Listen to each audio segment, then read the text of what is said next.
Looking back at the PSP era, many games stand out today. We had Metal Gear, Monster Hunter, Kingdom Hearts, and Persona 3 to name a few. However, none really appealed to me as an 11-year-old. While I never played these games on release, I highly appreciated them later as an adult. However, there was one game series that made a lasting impression on me, being completely unique and had some catchy phrases, and that was Patapon.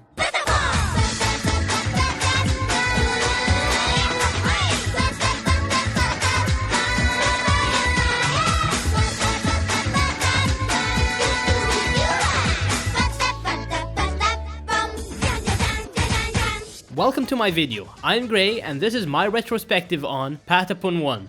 Patapon is a unique blend of rhythm games and strategy. It places you as a godlike figure in control of a cute and round Patapon army. You command this army by the beat of the drums, issuing various commands like attack or move. The game also incorporates some army management as you can create various types of Patapon, each with their own strength, weaknesses, and weapon types, offering variety in combat. Using your drums and your army, you journey through the land hunting animals and killing your adversaries. Looks are deceiving, as these little black and white creatures are killers that are ready to risk their lives for you. The game was remastered in 2017 for the PlayStation 4, with a remaster of the sequel in January of 2020. All footage and gameplay are of the remastered version of Patapon 1. Starting off with the graphics, the game has a simple and iconic art style, revolving around simple vector arts. The game does a lot with what was available on the PSP.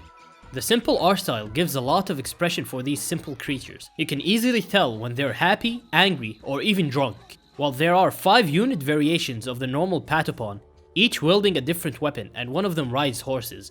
2 more exist, consisting of the Brutes, Decapon, and the musical Megapons. Rare pawns are variants of Patapon, having unique stats and looks. Some are orange with bunny ears, some have spikes while others have horns. The game environments are beautiful and unique, covering a nice variety of aesthetics, from a simple grass field to a battleground and even abandoned ruins. Each area of the game has a different aesthetic. However, some are repeated throughout the game. The creatures you hunt are all different colors of the same variant. Not much variety here other than a simple design. There's around 3 or 4 different designs for creatures, each having different colored variants. The bosses suffer from the same thing too. Each boss comes in 2 variants, one story related and one harder unlockable version of the boss, with an expanded moveset. While aesthetically they are similar, the fight itself is somewhat different. The game also features some unique looking NPCs for the minigames, each with their own aesthetical quirks, like a talking tree to a giant talking mountain. Overall, while there is some repetition, the game still manages to maintain an iconic look that has aged well. 4K is a welcomed addition, showcasing this game's timeless aesthetical charm.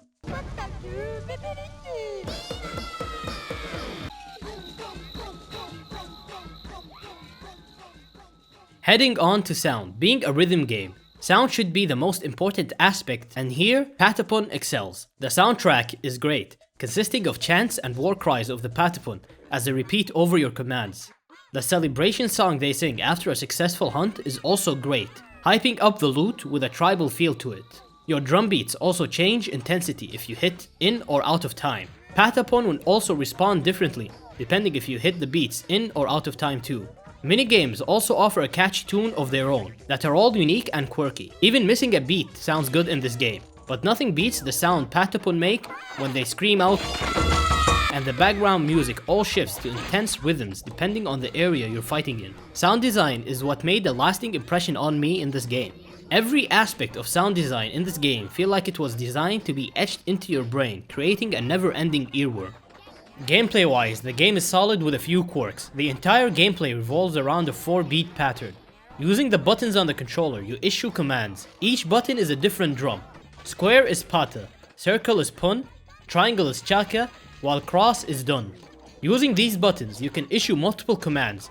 You can move, attack, defend, charge, or retreat. And finally, you can summon a miracle. Hitting the pattern in rapid succession will add to your combo. Depending on how good your timing is, you might need 2 commands or 10 commands to reach Fever Mode. During Fever Mode, everything your army does is amplified, making your entire army stronger. Some units, like your cavalry, are basically useless unless you're in Fever Mode, while others, like your archers, will shoot triple shots towards the enemy. So basically, you always want to stay in this mode. It's also here during Fever Mode that you can cast miracles. Miracles or jujus are abilities that can change the course of battle. There are 4 miracles in the game, each with a different ability.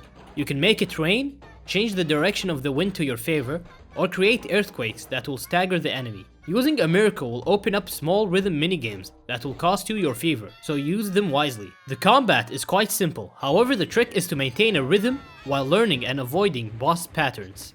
Various aspects of the environment can also affect combat. The wind can either increase your range unit's attack or decrease it, depending on the direction it blows. Rain will also reduce the animal's detection range, allowing you to get closer to them, while thunderstorm adds an element of randomness, as lightning can either hit you or your enemies. These environmental effects add a layer of complexity to the game, allowing you to strategize and further exploit the battlefield to your advantage. Outside of combat is mainly preparing your Patapon army for combat. Here you can breed Patapon, play minigames to gain various supplies for breeding them, making food to boost their stats and forge weapons. There are 5 minigames in total, each with their own unique rhythm. These minigames are all important as they produce endgame items required to make everything from food to divine weapons. Some of these minigames are connected, in which you need one item from one minigame to use in another minigame. It's here also where you can get various materials for breeding Patapons, especially rare Patapons, who are also called rare pawns. Rare pawns are rare breeds of Patapon. There are 7 levels for every Patapon unit.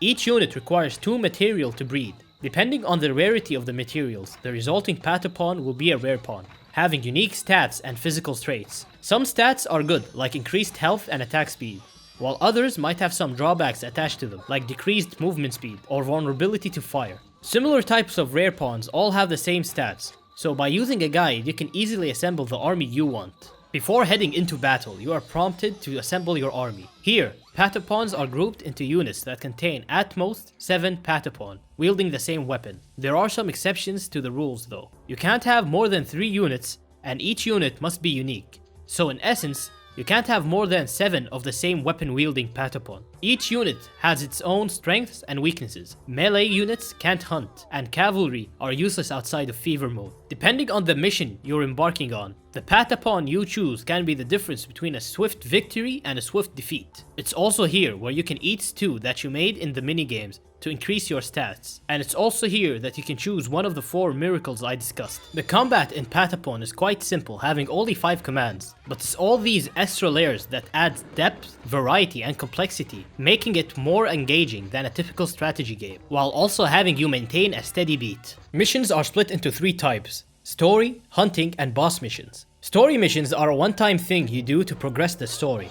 It's also here where you get most of the weapon drops in the game. Hunting is basically grinding for money and meat, as you need both to make supplies and breed rare pawns. While boss missions are missions that will have bosses, it's here where Patapon's combat really shines, as bosses have a unique moveset that they cycle through, and trying to avoid their attacks while dishing out insane amount of damage in the downtime is where it gets interesting for Patapon. It's as if you're playing a rhythm-based Monster Hunter game. Boss missions have levels which increase every time you complete a boss, which makes it harder and harder for you to grind for items in the late game. Missions usually take 5 minutes with a well-equipped army. If you're like me and too lazy to optimize the layout of your army, it will take a bit longer. But I've never went past 7 minutes for a single mission. My only problem here is that bosses usually drop 2 to 3 items per hunt, which makes hunting for late game items a grind, especially when you get a low level weapon that's useless instead of the materials you wanted. While it seems all tightly integrated, the gameplay does have a couple of quirks that lessen the experience for me personally. First, the game requires a lot of grinding, as some materials can only be dropped from bosses, and these bosses increase in difficulty with each attempt. Also, some secrets are well hidden with no real indication to how to get to them, like the Anvil minigame, which requires you to visit a certain level twice, in the rare occasion of it not raining, and defeating a monster there. The hunts themselves are short and simple, which is nice, but they reward little to no money, adding an extra grind for the insane amount of money required to breed high-level rare pawns. Overall, my only complaint is that the game feels a little too grindy, simply because of scarce resources and everything. Even weapon crafting requires you to maintain a rhythm, which adds a difficulty to the whole equation. The story in Patapon is lighthearted. You play as this Patapon god who will lead your army to Earth's End, and along the way you massacre everything that tries to stop you. Your rivals are basically square and red-eyed Patapon, who don't want you to reach Earth's end, and you simply massacre their entire army. You know, the typical killing here, genocide there, and in the end, you reach Earth's end only to discover, well, play the game to see the ending. I like the story, it's lighthearted and comedic without being too over the top with its comedic undertones. It also doesn't take itself seriously, which is nice as it fits the tone of the game perfectly.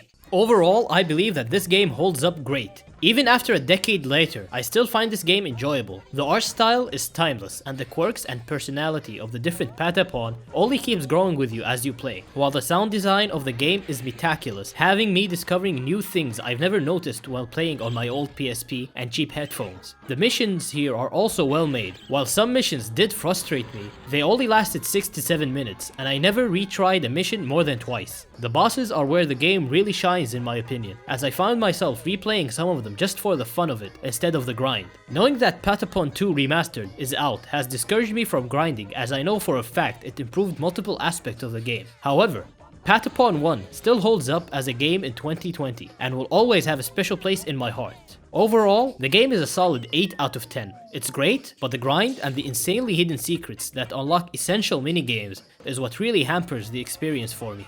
Thank you for watching my retrospective on Patapon 1. If you liked it, please like, subscribe, leave a comment down below saying what you liked and what I should improve. Thank you for watching it this far, I really appreciate it, and goodbye.